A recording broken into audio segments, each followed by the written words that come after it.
Louis, thank you so much for coming back. So just starting off, how was your New Year's? Oh, it was very great. I celebrated with a friend of mine, with one of which I also work with on a few films, and we also watched my new movie Anxieties together. I have to say, it is an awesome movie. There's one scene in particular that Jonas is having breakfast, or he's starting to have these self-talk conversations or self-doubts kind of come up. Fun fact about these voices in his head, that was a very late addition in editing. We didn't have in the script at all. Right.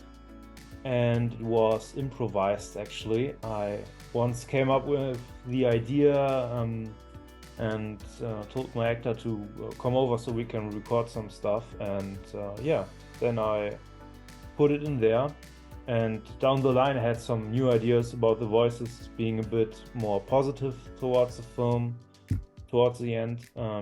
Yeah, but I think it's kind of funny because he actually acted it in a way that it would also make sense to have those voices there.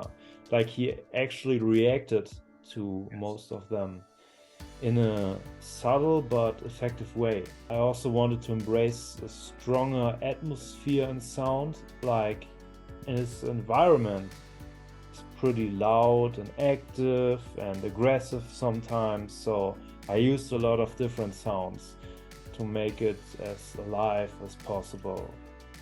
Really, throughout the film, you're following Jonas, and you're following his struggle with the medication that he was prescribed or is taking or not taking, and then the last couple minutes of the film, it kind of cuts away to almost this revelation of, could it be some other diagnosis?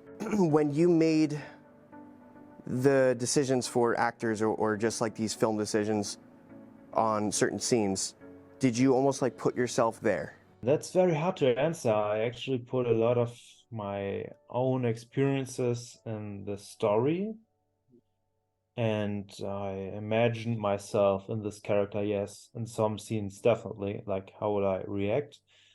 For example, this last scene where Niklas is shaking his leg. That's a thing that I always did.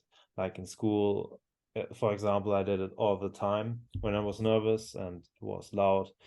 So, for example, that was very much like me. Hmm. Hmm. Yeah. You know what I found a lot of comfort in? Really finding people that feel the same. Like when I'm with non-autistic people, it's very hard for me to understand that,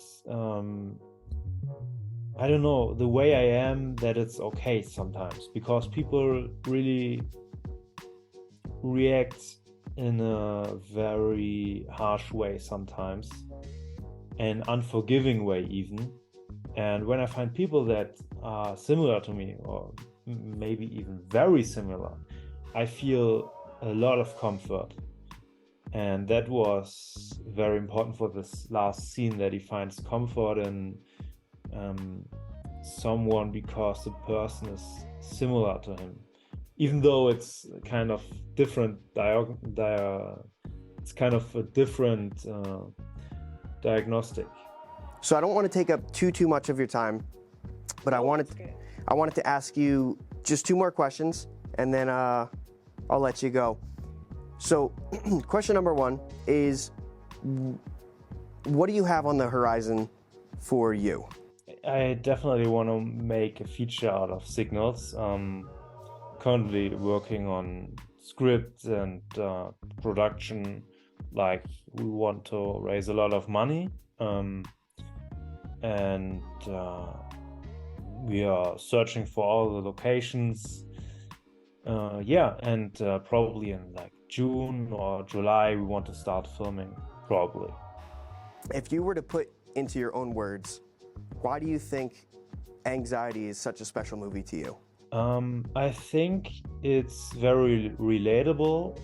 Like the first scene in the film where he meets the girl and wants to talk to her but doesn't, and or kind of doesn't. Like I am especially implied it,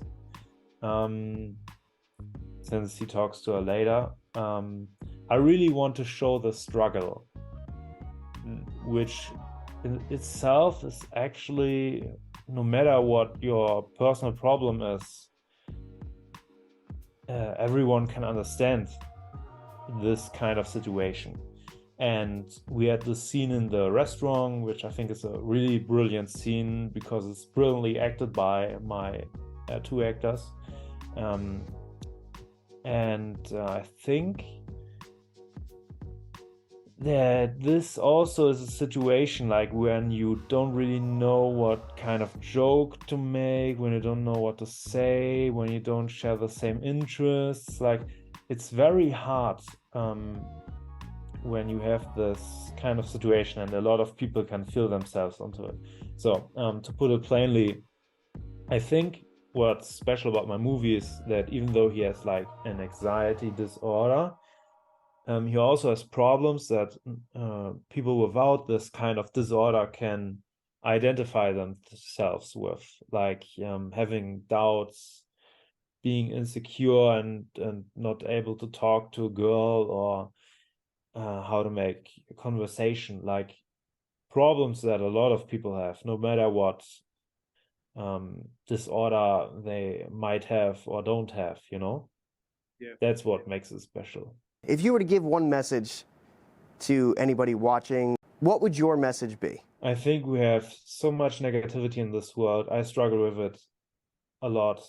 I think it's important to be there for each other, to find people that understand your pain and show you that it's okay to be the way that you are. And I think that life is so much more precious than a lot of people realize. Like everyone is living, breathing, living, you know, but not everyone is truly alive. And I think it's important to be truly alive.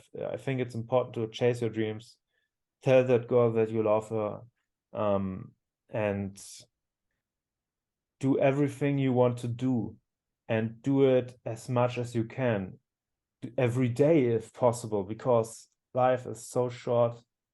And yeah, that's all I want to say, because that's something that's going to my mind in the last few months, because I just realized I have been working a lot. Like I had several jobs, and I had so much less time than before, and I just realized that it's so much more precious than I thought before.